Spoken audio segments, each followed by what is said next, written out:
Bismillahirrahmanirrahim. Assalamualaikum warahmatullahi wabarakatuh. Alhamdulillah. Alhamdulillahi rabbil alamin. Wabihi nasta'inu ala umuri dunya waddin. Wassalatu wassalamu ala ashrafil anbiya'i wal mursalin.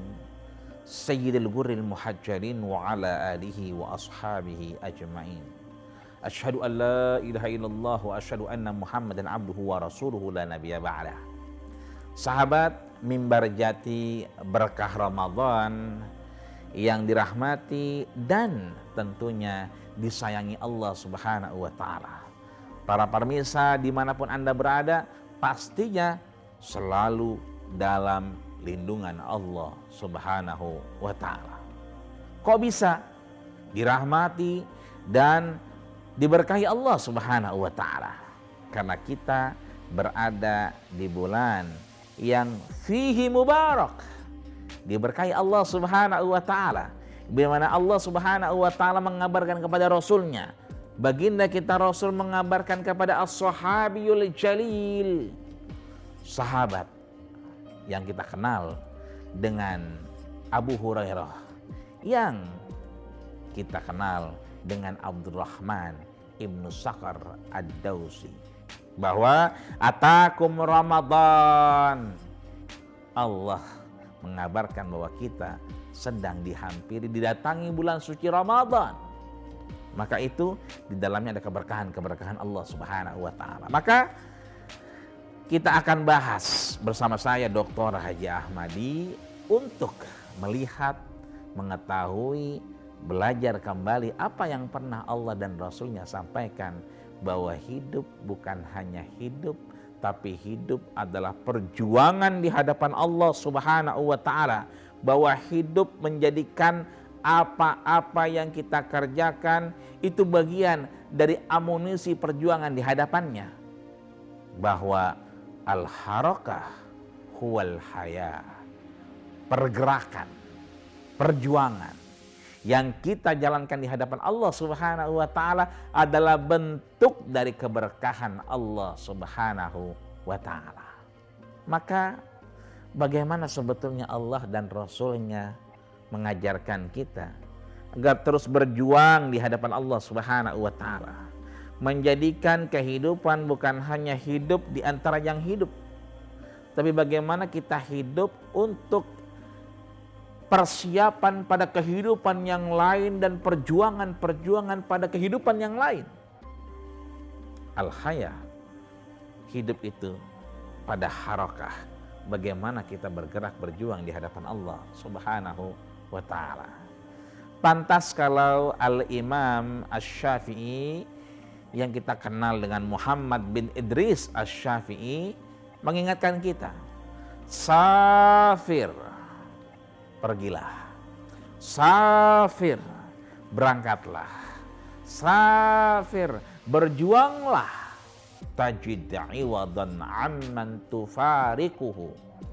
Maka yang mungkin selama corona kita penat, selama PSBB, PKM, dibatasi kegiatan masyarakat, kita tidak terbiasa, boleh sekali-kali kita keluar dengan protokol kesehatan. Untuk apa? Safir, melihat perjuangan, pergerakan di hadapan Allah Subhanahu wa ta'ala, tajid iwadan amman tufarikuhu. Maka kita akan mendapatkan feedback, mendapatkan reward dari Allah Subhanahu wa ta'ala, dari apa yang harusnya kita dapatkan. Untuk apa?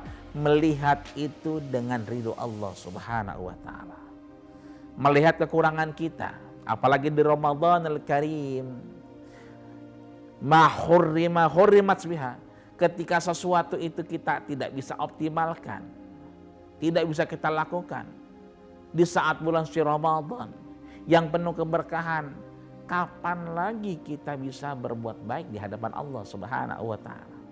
Ketika kita tidak mampu berjuang di hadapan Allah, ketika kita tidak lagi mampu untuk mempertahankan eksistensi keimanan kita di hadapan Allah Subhanahu wa ta'ala di bulan suci Ramadan, hurrima, kita pun tidak akan pernah, jangan mimpi bisa berjuang di bulan-bulan yang lain.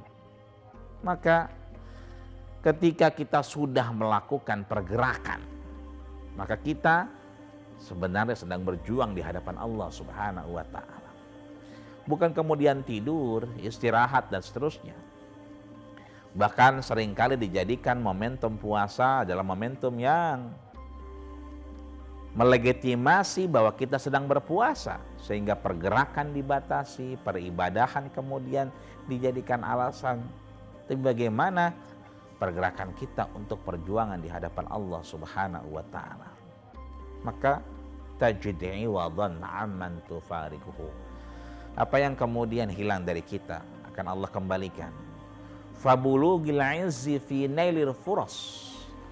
Dan Allah akan kemudian memberikan izzah, kemuliaan, martabat, kedudukan yang Allah peruntukkan untuk kita.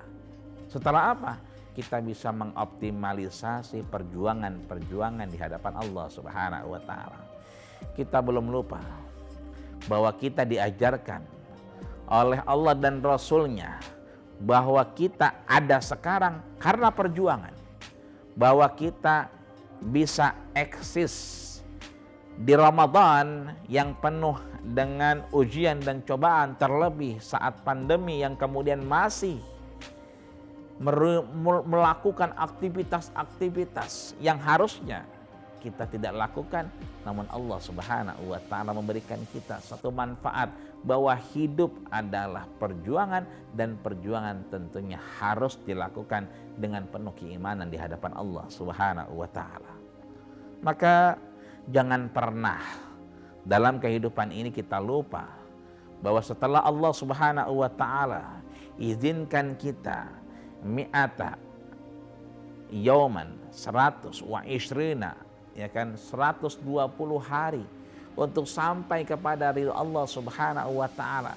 Bikatbi rizkihi, Allah berikan kita rezeki. Wa ajalihi, Allah tentukan ajal kita. Sakiyun au sa'idun, apakah kita hidup bahagia atau sengsara? Tentunya kita sudah berjuang melawan segala apa yang menjadi kewajiban kita untuk mendatangkan ridha Allah Subhanahu wa Ta'ala ketika 120 hari. Maka fayursilu alaihil malaikah, Allah kirimkan malaikat. Ketika itu kemudian Allah Subhanahu wa Ta'ala ingatkan kita bahwa fayanfukhu fihi ruh, Allah tiupkan ruh kepada kita. Itu artinya perjuangan ini jangan sampai terhenti, sia-sia. Tidak kita perjuangkan di hadapan Allah Subhanahu wa Ta'ala. Karena hidup adalah suatu kehidupan yang menghantarkan kepada kehidupan yang lain. Hidup bukan hanya di dunia, tapi hidup adalah di dunia tapi menghantarkan pada kehidupan yang lain. Rasul menggambarkan walal akhiratu khairul laka minal ula, bahwa ada kehidupan lain, sehingga Rasul memilih kehidupan akhirat dengan perjuangan keimanan di hadapan Allah Subhanahu wa Ta'ala. Maka jangan pernah kita merasa nyaman dengan kehidupan saat ini tanpa perjuangan, karena perjuangan tentunya menghasilkan satu pengampunan, satu rahmat Allah Subhanahu wa Ta'ala, dan satu pembebasan di bulan suci Ramadan ini dari siksa api nerakanya Allah Subhanahu wa Ta'ala. Lalu bagaimana caranya kita berjuang sesuai apa yang digariskan Rasulullah SAW? Insya Allah kita akan kupas lebih lanjut setelah ini. Jangan kemana-mana, tetap di Tawaf TV.